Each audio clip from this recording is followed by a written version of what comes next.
하나님이 오늘 우리에게 주실 말씀은 예레미야서 32장 36절에서 44절까지의 말씀입니다.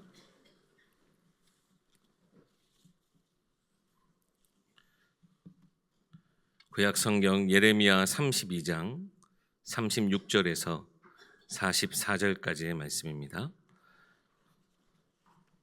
봉독하겠습니다. 그러나 이스라엘의 하나님 여호와께서 너희가 말하는 바 칼과 기근과 전염병으로 말미암아 바벨론 왕의 손에 넘긴 바 되었다 하는 이 성에 대하여 이와 같이 말씀하시니라. 보라, 내가 노여움과 분함과 큰 분노로 그들을 쫓아 보내었던 모든 지방에서 그들을 모아들여 이곳으로 돌아오게 하여 안전히 살게 할 것이라.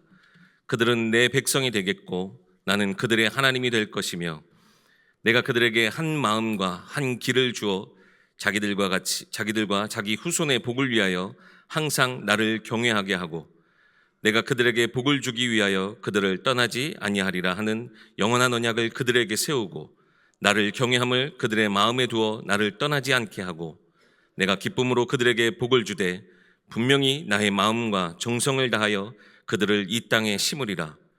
여호와께서 이와 같이 말씀하시니라. 내가 이 백성에게 이 큰 재앙을 내린 것 같이 허락한 모든 복을 그들에게 내리리라. 너희가 말하기를 황폐하여 사람이나 짐승이 없으며 갈대아인의 손에 넘긴 바 되었다 하는 이 땅에서 사람들의 밭을 사되 베냐민 땅과 예루살렘 사방과 유다 성읍들과 산지의 성읍들과 저지대의 성읍들과 네겝의 성읍들에 있는 밭을 은으로 사고 증서를 기록하여 봉인하고 증인을 세우리니 이는 내가 그들의 포로를 돌아오게 함이니라. 여호와의 말씀이니라. 아멘. 우리 박용성 목사님이 나 아닌 예수로 인해라는 제목으로 말씀 전해 주시겠습니다.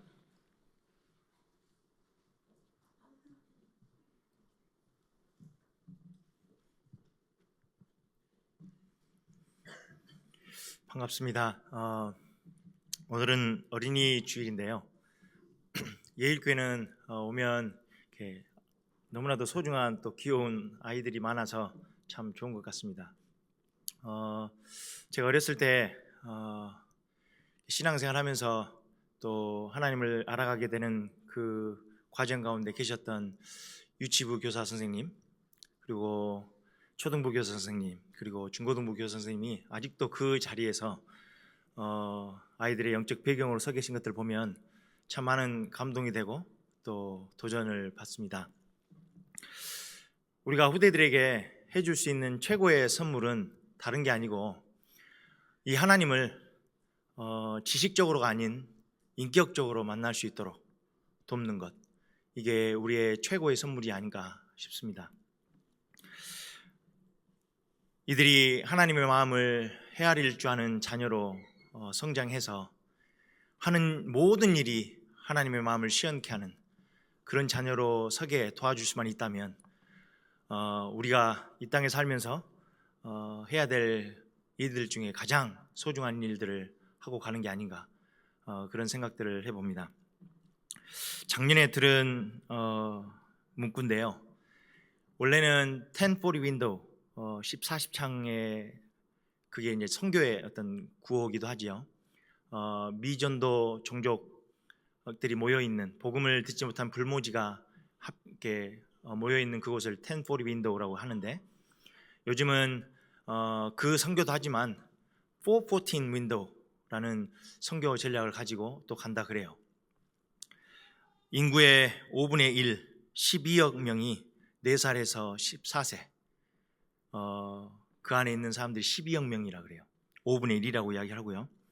1996년도 통계에 따르면 전 세계 크리스천들의 85%가 4세에서 14세 사이에서 복음을 받았다 그래요. 너무나 중요한 시기이기도 하고, 근데 이 연령대를 교회가 많이 놓치고 있다고 이야기도 해요. 그렇다면 어찌 보면 저희들은 가정에서 또 교회에서 선교사로 서 있는 부분이 맞는 것 같아요. 꼭 오지에 가서, 다른 나라에 가서, 다른 문화에 가서 복음 전하시는 분들만 선교사가 아니고 저희들이 가정에서, 교회에서, 부모로서, 또 조부모로서, 주일학교 교사로서, 교회 중직자로서, 또 교육자로서 우리가 선교사로 서 있는 게 맞습니다. 그래서 어린이 주일이니까 이 부분들을 좀 기억하면서 우리 자녀들 또 후대들 기억하면서 기도하는 저와 여러분들이 됐으면 좋겠습니다. 특히 저는 미국에서도 후대 사역을 하고 있기 때문에 연약한 부분이 정말 많지만 하나님 앞에 간구하는 것은 하나님, 제가 설명자로 서지 않도록 하나님 은혜 달라고, 증인으로 그들 앞에 서서 롤 모델로 설 수 있는 은혜를 허락해 달라고 기도하면서 이 사역을 감당하고 있습니다. 우리가 먼저 맛을 보고 그 가치를 알지 못한다면 다른 걸 전달하겠죠. 복음은 들었는데 그 가치에 대해서 모른다면 그거 말고 내가 평상시에 살면서 가치 있다 생각하는 것을 전달하겠죠. 그래서 우리가 먼저 이 복음에 대한 가치 맛보는 것, 이것이 우리의 최고 우선순위가 되어져야 우리 자녀들에게 이걸 전달할 수 있는 것 같아요. 그러면 이 가치를 알고 맛을 볼 수 있는 길은 다른 게 아니고 하나님의 말씀을 묵상하는 그 묵상의 깊이가 결정한다고 저는 믿습니다. 왜냐하면 말씀을 묵상하는 이 묵상이 하나님과의 관계를 가져가는 거예요. 다르케는 물론 신비주의적으로도 하나님을 알아간다고 하지만 하나님의 말씀이 하나님 자신을 계시한 방법이었어요. 그러면 그 하나님의 말씀이 얼마만큼 내 삶에 가깝게 다가와 있으며 그 말씀을 얼마만큼 내가 깊이 묵상하며 하나님을 알아가는가, 이게 너무나도 중요하게 되겠죠. 여기서 맛을 보지 못하면, 이 묵상의 깊이가 없으면 전달할 수 있는 게 없어요. 근데 이걸 조금만 맛보면 우리의 삶이 부족하고 연약하지만 전달할 게 있는 거예요. 그래서 저도 자녀들을 놓고 기도할 때는 하나님, 제 부모님들이 하셨던 것처럼 하나님, 뭔가 이 안에 있는 가치, 복음 안에 있는 이 가치를 전달할 수 있는 자로 서게 해주세요. 그런 기도를 해요. 여러분들을 저번 주 말씀 붙잡고 어떻게 묵상하셨어요? 저는 한 주간 말씀 묵상하면서 이런 생각들을 했어요. 정말 썩어져 가는 게 너무나도 중요한 건데, 그렇게 스테비가 되는 게 중요한 과정인데 내 삶 가운데 이게 되어져야 될 텐데 어떻게 하면 될까? 자연은 창조주의 생각이 담긴 교과서라고 말씀하셨어요. 자연을 지으신 분도 하나님이시잖아요. 우리를 지으신 분도 하나님이세요. 그러니까 자연은 창조주의 생각이 담긴 교과서예요. 그러면서 예수님이 자연을 가지고 또 이렇게 농사 짓는 걸 가지고 여러 가지 비유로 말씀을 주신 거예요. 영적인 원리를 전달하신 거잖아요. 씨가 뿌려졌을 때 열매를 맺고 또 맺지 못하고 하는 것은 밭의 상태라고 말씀 주셨거든요. 그래서 씨는 하나님의 말씀이고 밭의 상태는 우리 영적 상태일 건데, 우리 영적 상태가 어쩔 때는 길가예요. 너무 단단해요. 그리고 돌짝밭이에요. 그러니까 들어갈 수가 없어요. 뿌리를 내릴 수가 없어요. 또 가시떨기예요. 너무나도 생각할 게 많고 유혹이 많고 우리가 하나에 집중할 수 없고 뭔가를 이렇게 가져갈 수 있는 그런 상황이 안 돼요. 저희들의 영적 상태가 그렇다면 열매 맺을 수가 없어요. 오늘 또 저희들이 말씀을 들으러 왔지만 우리의 영적 상태가 길가나 돌짝밭이나 가시떨기라면 열매를 맺을 수가 없겠죠. 결실을 맺을 수가 없어요. 근데 좋은 땅이면 떨어지는 대로 30배, 60배, 100배의 결실을 맺는다고 말씀 주셨어요. 그렇다면 제 고민과 묵상은 뭐냐면, 어떻게 하나님, 제가 좋은 땅으로 이렇게 만들어 가겠습니까? 제 상태를 어떻게 만들어 가겠습니까? 썩는 과정이 없으면 좋은 퇴비가 될 수가 없고, 씨가 뿌려졌을 때 생명의 역사를 맛볼 수가 없다는데, 하나님, 저도 썩어지고 싶은데 어떻게 해야 썩어지는지 잘 모르겠어요. 썩어진다는 것은 이렇게 기죽어 있는 게 아니고 아무 생각도 않고 가만히 있는 게 아니고 내 생각을 내려놓는 것, 내가 가지고 있는 계획을 내려놓는 것, 내 경험을 의지하지 않는 것, 대신에 하나님의 기준이 궁금해하는 것. 하나님의 기준이 뭘까? 하나님의 계획이 뭘까? 하나님의 섭리가 뭘까? 궁금해하고 그걸 기대하는 것. 이게 이제 썩어지는 것 같아요. 근데 많은 신앙인들이 저를 포함해서요, 기도의 내용들을 보면 되게 우리가 원하는 것을 구해요. 하나님 이게 필요해요. 이렇게 됐으면 좋겠어요. 하나님 이렇게 되어주시기를 간구합니다. 하나님 내가 이게 됐으면 좋겠는데 제 능력이 안 돼요. 하나님 좀 능력을 좀 주세요. 이런 수준의 기도를 많이 해요. 하나님의 계획과 하나님의 뜻과 섭리와 그분의 의도가 궁금하지 않아요. 그러니까 우리의 기도가 말씀을 들을 때나 그런 기대가 없다면 썩어질 수가 없죠. 왜냐하면 내 생각을 내려놓는 게 썩어지는 거라면 이거 말고 다른 게 들어와야 되잖아요. 그게 하나님의 말씀 통해서 하나님의 기준이 뭔지, 그래야 내 건 내려놓죠. 내 생각이 내려지는 이유는 하나님의 생각이 들어왔기 때문에 내려지는 거예요. 이게 되어져야 될 텐데. 제 아들이 태어났을 때 제가 영어권 사역을 하고 있고 영어가 안 되지만 또 찬양 사역을 감당하고 있기 때문에 한이 좀 맺히더라고요. 영어권 사역자, 특히 영어권 찬양 사역자가 있으면 좋겠다. 그래서 주영이가 태어날 때, 아들이 태어날 때 그렇게 기도해서 하나님, 얘가 영어권 찬양 사역자로 섰으면 좋겠어요. 그렇게 기도를 했어요. 근데 시간이 지나면서 이렇게 얘가 계속 노래를 할 거 아니에요. 노래를 하는데 계속 음치같이 느껴지는 거예요. 얼마나 이게 좌절이 되는지. 하나님, 나 영어권 사역자가 되게 해달라고 기도했잖아요. 내가 음치처럼 계속 한음으로 계속 노래를 부르고 막 그러니까 답답하더라고요. 하나님, 왜 제 기도 안 들어주세요? 근데 그거는 제 생각인 거예요. 제 기대고 제 계획이에요. 하나님은 전혀 문제가 없어요. 주영이도 문제가 없어요. 그래서 제가 그런 이야기를 하면 옆에서 뭐라 해요. 근데 제가 가지고 있는 그 중심이 있으니까 아무리 그게 좋은 거라 할지라도 그건 제 계획인 거예요. 제 기대고. 그게 맞지 않으면 하나님 막 원망하고 그런 모습을 제가 볼 때가 많이 있어요. 지금 보니까 음치는 아닌 것 같아요. 그래서 조금 소망을 두어보는데, 아무튼 이런 식의 기도, 기대 너무 많은 것 같아요. 하나님이 이 자녀를 통해서 하나님 어떻게 하실 것인지가 그게 궁금해야 되잖아요. 하나님, 제가 그를 잘 섬길 수 있도록, 잘 보살필 수 있도록 하나님 저에게 지혜 주시고 힘 주세요. 이런 기도를 해야 될 텐데 제가 이미 셋업해 놓은 그런 기대를 가지고 막 이렇게 심어요. 그게 안 되면 막 짜증내고 어쩔 때는 좌절되고. 이게 우리 자녀들뿐 아니고 우리의 인생, 우리의 여정 가운데서도 너무 많이 있는 것 같아요. 우리가 이미 셋업해 놓고요, 우리가 이미 기대 같은 것을, 생각 같은 것을 셋업해 놓고 거기에 하나님이 그렇게 역사하지 않으시면 막 좌절해요. 어쩔 때는 막 하나님 앞에 원망도 하고요. 그러니까 썩어지는 게 안 돼요. 그러니까 생명 역사가 일어나질 않아요.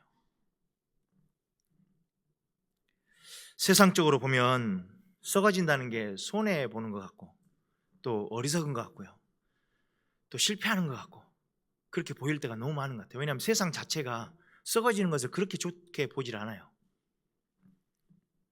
근데 생명이 자라고 열매 맺을 수 있는 시작과 배경이 되어진다는 것은, 그럼 여기에 우리가 좀 깊이 묵상도 해봐야 되고, 내가 하나님 어떻게 썩어져야 되겠습니까?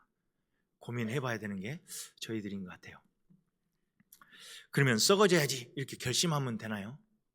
이제 메시지를 들었으니까 오늘 이번 주부터, 오늘부터 나는 썩어져야지, 그런다고 되나요? 저 보니까 안 되더라고요.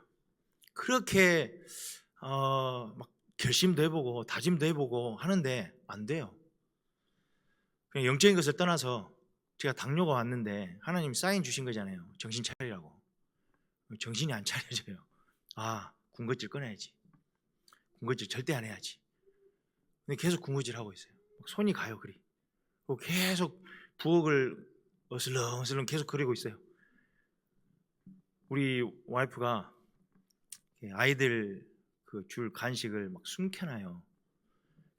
근데 그게 어디다 숨겨놨을지가 이게 다 이제 생각이 나고 다 뒤져서 다 먹어요. 그러고는 제 모습 보면 아니 당뇨가 왔고 그게 너무나도 필요한데 안 되는 내 모습, 이게 작심삼일이에요. 아, 운동해야지. 되나요? 잘 안 되더라고요. 그러니까 신앙도 마찬가지예요. 영적인 것도 썩어지는 게 맞아. 내 생각 내려놔야지. 내 경험 내려놓고 정말 하나님의 기대, 하나님의 생각 붙잡고 가야지. 잘 안 돼요. 왜요? 이게 다짐하는 게 문제는 아니에요. 그게 틀렸다는 이야기가 아니고 시작이 나예요. 내가 해보려는 거죠. 내 의지 가지고 해보려고 하면 좌절밖에 남은 게 없어요. 낙심밖에 남은 게 없어요. 그렇지, 네가 그렇잖아. 원래 해보려 해도 안 되잖아. 이렇게 가고요. 계속 저에 대한 원망, 그러니까 이게 계속 후회, 이것밖에 남지 않더라고요. 시작을 나로부터 하면 안 돼요. 아무리 좋은 말씀을 듣고 영적인 진리에 대해서 말씀을 들었어도 그게 나로부터 시작해서 어떤 다짐이나 결심으로 가면 어쩔 수 없는 것 같아요. 우리는 죄성을 가졌잖아요. 우리가 정말 일심으로 한 중심을 가지고 쭉 갈 수 있다면 좋은데 그렇지 못해요. 우리 본성 자체가 죄성을 갖고 있어요. 안 돼요. 그래서 시작 자체가 예수 그리스도로, 절대로 변치 않는 하나님의 약속으로 그렇게 시작해야 돼요. 그래야 소망이 있어요. 오늘 본문은 불신자가 아닌 하나님의 택한 족속인 이스라엘 백성에게 주신 말씀이거든요. 예레미야를 통해서 하나님의 백성들에게 전달한 메시지예요. 불신자가 아니에요. 저와 같은 하나님의 택한 백성들에게. 그러면서 36절에 보니까요, 칼과 기근과 전염병으로 말미암아 바벨론 왕의 손에 넘긴 바 되어. 지금 현실이 얼마나 절망스럽냐면요, 칼과 기근과 전염병으로 말미암아 바벨론 왕의, 이방인이에요, 그 사람들한테 넘기게 될 그런 현실에 처해 있어요. 지금 예레미야가 이 예언을 선포할 때는 이미 바벨론 느부갓네살 왕이 예루살렘을 포위한 상태예요. 생각해 보세요. 그 어마어마한 군대가 예루살렘 성을 포위했어요. 나가지도 못하죠. 그럼 그 안에 있는 음식물 다 먹고 나면 어떻게 돼요? 다 떨어지잖아요. 그 안에 기근이 있어요. 예레미야 예가를 보세요. 부모가 그게 가능한가요? 자녀를 구워 삶아 먹었어요. 왜? 없으니까. 기근, 그 안에는 절망, 그 안에는 공포, 그 팽배했어요. 왜냐하면 살 길이 없으니까요. 우리가 인생을 살면서 이럴 때가 많잖아요. 사방이 우리를 막 얽어매는 것 같아요. 빠져나갈 길이 없어요. 그런 절망스러운 현실에 처해 있으니. 그러면 아무런 힘 없이 바벨론에 끌려가야 되는 현실이잖아요. 바벨론은 세상을 의미하거든요. 유다 백성이 바벨론을 의지했어요. 왜냐하면 의지하면 평화가 오고 안정된 삶이 올 것 같아서 의지를 했다가 결국에는 포로로 끌려가요. 우리가 세상을 의지해요. 세상에서 좋은 게 오겠지. 성공도, 물질도 세상에서 온다 생각하니까 타협도 해보고. 근데 결국에는 그 세상에 끌려다니는 삶을 살아요. 이런 위기가 왔을 때 우리의 마음이 이렇게 하나가 되어서 정신 차리고 살 길을 찾아야 되잖아요. 근데 마음이 하나가 아니에요. 갈기갈기 나누어진 마음이에요. 하나가 될 수가 없어요. 개인적으로는 신경 써야 될 게 너무 많아요. 그렇잖아요. 우리 일상을 살아가다 보면 정말 이것도 해야 되고, 이제 요금 내야 될 게 또 이렇게 정해졌잖아요. 날짜가요. 곧 다가오는데 돈은 없어요. 그럼 이거 어떻게 해야 되지? 저거 어떻게 해야 되지? 우리 자녀들 이런 문제 저런 문제 이거 어떻게 해야 되지? 고민하잖아요. 그러니까 하나에 집중을 할 수가 없어요. 위기는 왔는데 그 위기를 대처할 수 있는 생각이 너무나도 갈기갈기 찢어져 있어요. 왜요? 인생의 주인이 나니까. 내가 해결해 보려 하니까. 능력은 제한되어 있죠. 이렇게 가질 수 있는 재원들은 다 제한되어 있지요. 지혜도 없지요. 물질도 없지요. 거기에 고민만 계속하는 거예요. 인생이 나면 갈기갈기 찢어진 나눠진 마음으로 살아갈 수밖에 없어요. 쉼이 없죠. 가정은 하나님이 남자와 여자 이 둘이 하나가 돼서 한 몸이 될지니. 근데 결혼해 보세요. 이게 한 몸이에요? 안 돼요. 저도 결혼하고 봤더니 한 몸이 아니더라고요. 너무 자라온 배경이 달라요. 그러다 보니까 진짜 사소한 건데 이거 맞춰가기가 쉽지 않고요. 자녀를 교육하는 데 있어서도 자라온 배경이 다르잖아요. 이게 뭐가 맞고 뭐가 틀린지 기준이 달라요. 그러다 보니까 제가 이렇게 하고 있으면 그렇게 하면 안 되지 뭐 이렇게 나오니까 자존심도 상하고 너는 맞냐? 뭐 이런 생각이 들고 나도 틀리면 너도 틀리는 거지 뭐 이런 생각도 들고 막 억울한 생각도 들고 이게 계속 나눠져요. 갈등이 생겨요. 가정은 하나님이 한 몸이 된다고 말씀을 주셨는데 그렇게 될 수가 없는 현실이에요. 인간관계는요. 내가 이 인간관계를 맺어가고 또 우주지에 가면 뭔가 내가 얻을 수 있는 게 있겠지. 도움이 되겠지. 다들 이렇게 생각하다 보니까 인간관계가 쉽지 않아요. 갈등으로 빠지고 나중에는 파괴돼요. 이 개인들이 모여서 공동체가 갈등이 있을 수밖에 없죠. 그잖아요. 교회도 마찬가지고 우리 사회도 마찬가지예요. 이런 개인들이 모여 있어요. 그럼 갈등이 올 수밖에 없죠. 왜냐하면 이건 내려놓지 않으면. 미국의 많은 부모님들이 자녀들의 미래 그리고 성공을 위해서 이민을 선택해서 오세요. 오면 어떻게 되죠? 우선 경제적으로 이렇게 여유가 있어야 되니까 맞벌이를 하세요. 그러다 보니까 정말 자녀들을 위해서 왔는데 자녀들은 정작 방치돼 있어요. 제가 LA에 나눔 선교회라고 있어요. 마약 이렇게 전문 사역 하시는 선교회인데 그때 뭔 영상 하나를 봤는데 부모님들이 땅을 치면서 후회하세요. 울부짖으세요. 내가 이 자녀 때문에 쉴 새 없이 쉴 틈 없이 일하고 최선을 다해서 일했는데 얘가 마약 중독자가 돼 있어요. 왜요? 방치돼 있었으니까. 집에 혼자 있으니까. 친구들하고 밖에는 지낼 수가 없으니까. 영적으로도 방치돼 있으니까. 땅을 치면서 후회하더라고요. 이거를 우리는 우리 자녀한테 남기고 가야 돼요. 우리가 썩어지지 않는 이게 보통 사건이 아닌 거예요. 우리만 좀 힘들다 이게 아니고 우리 자녀에게 이 영적 유산을 남겨주고 가야 돼요. 보통 이야기가 아니잖아요. 그렇다면 정말로 하나님 이런 현실 가운데 있는 우리 어떻게 해야 됩니까? 이유가 뭘까요? 무너진 하나님과의 관계였어요. 유다 백성들이 이렇게 바벨론으로 포로 되게 되는 이유가 뭐였어요? 무너진 하나님과의 관계였어요. 예배가 무너졌어요. 시드기야 왕도 예레미야를 통해서 하나님의 말씀을 들었거든요. 분명히 들었어요. 근데 받아들이지 않아요. 오히려 너는 왜 바벨론이 우리를 이렇게 점령하고 우리를 포로로 삼는다고 이야기만 해? 너는 친바벨론파네. 그러면서 입을 닫아. 그러기 위해서 시위대 뜰에 있는 감옥에 가뒀어요. 이게 저희들이에요. 우리 생각과 맞지 않잖아요.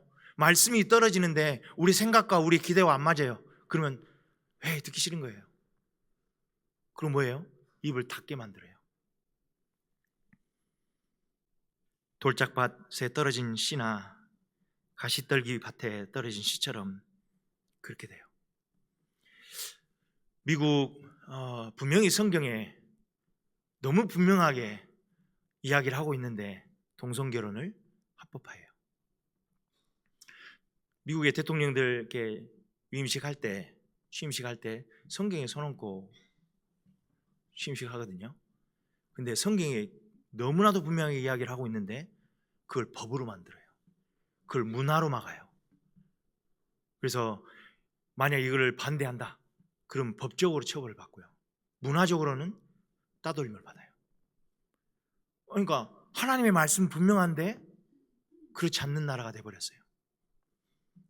청교도의 신앙으로 발판을 삼고 세워진 나라라고 이야기를 하는데 하나님의 마음을 품고 자신의 삶을 전혀 돌보지 않는 선교사를 제일 전 세계에 많이 파송하는 나라인데 미국이 이렇게 될지 어떻게 알았겠어요? 하나님을 대항하는 문화, 하나님을 대항하는 법률을 만들어서 제정하고 또 모든 나라에 전 세계에 수출하는 나라가 돼버렸어요. 왜 이리 됐을까요? 예배가 무너지면 그래요. 내 것 내려놓지 않으면 그래요. 썩어지지 않으면 그래요. 시간이 지나면 지날수록 이렇게 무너져가는 것 같아요. 이런 희망 없는 우리에게 주신 말씀이 오늘 본문이에요. 길가처럼 굳어져 있는 내 마음, 가시떨기밭처럼 혼란스럽고 복잡하고 쉼이 없는 우리의 생각에 거기에 사로잡혀 있는 우리에게 주신 말씀이에요.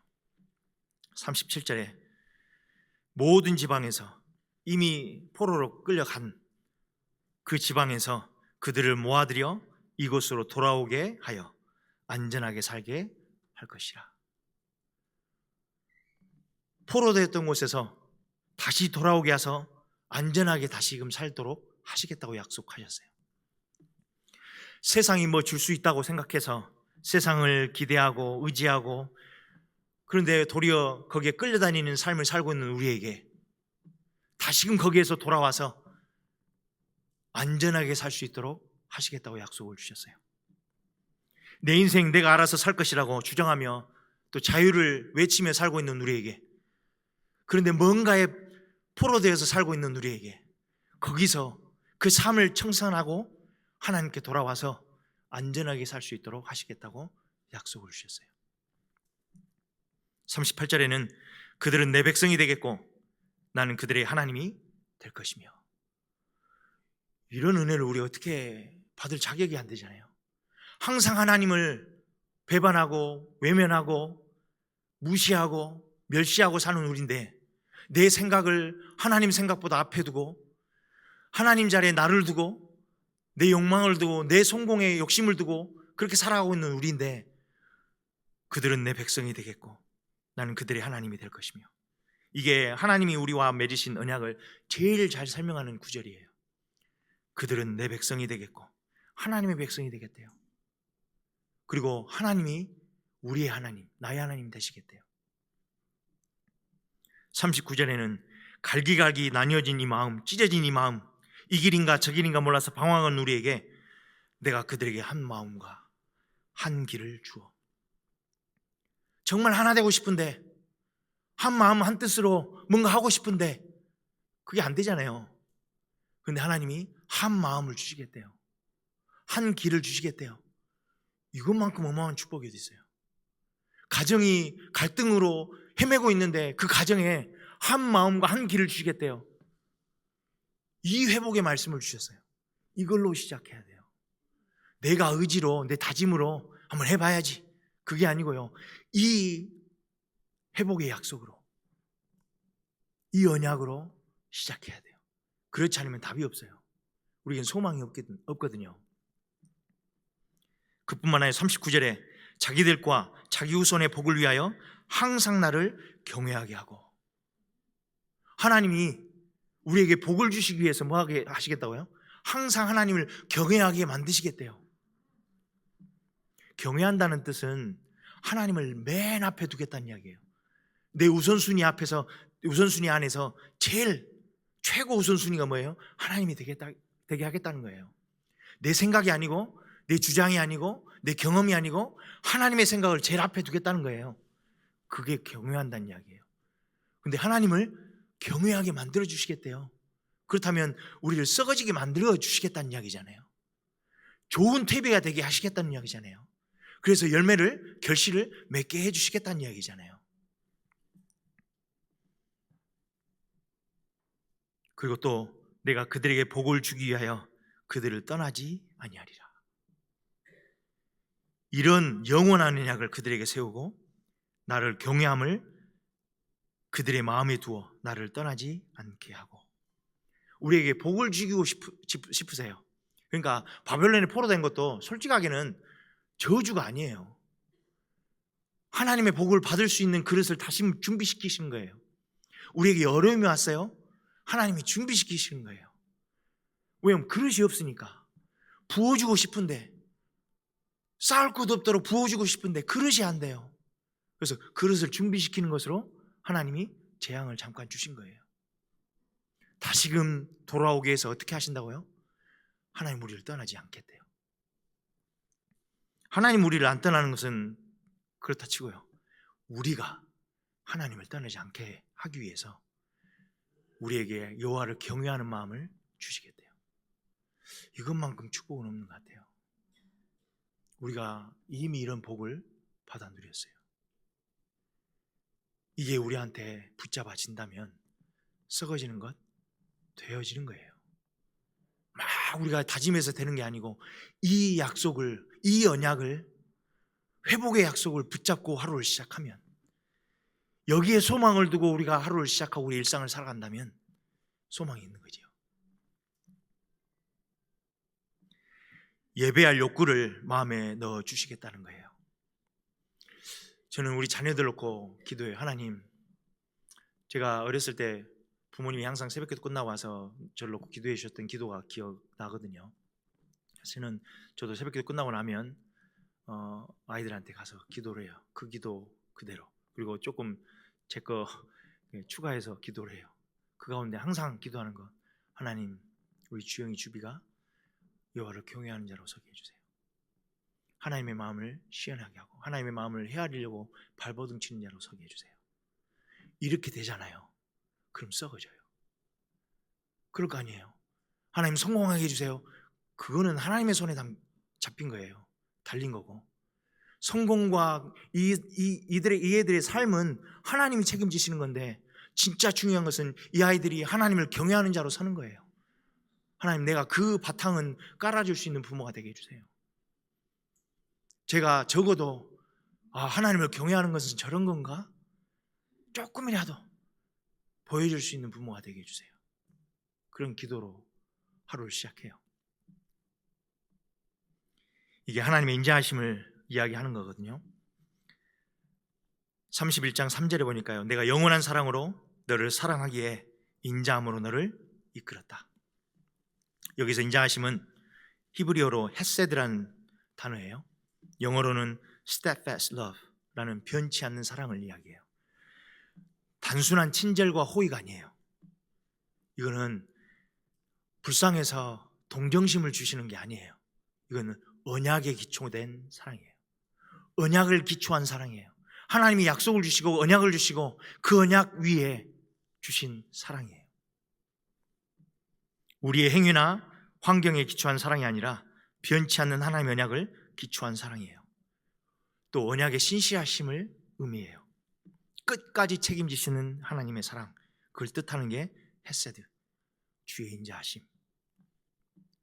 우리의 고통을 아시는 정도가 아니라 고통 속에 들어와 주시는 사랑이에요.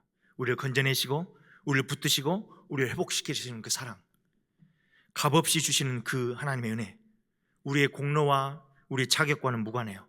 하나님의 뜻에 근거해 있어서 이 주의 인자하심을 붙잡고 나가야 돼요. 칼빈은 그렇게 이야기해요. 하나님은 우리 안에서 사랑할 이유를 찾지 아니하시고 자기 안에서 사랑의 이유를 찾으신다. 그래서 인자하심은 인간의 상태에 좌우되는 것이 아니라 하나님의 언약과 성품의 근거를 가지고 있다.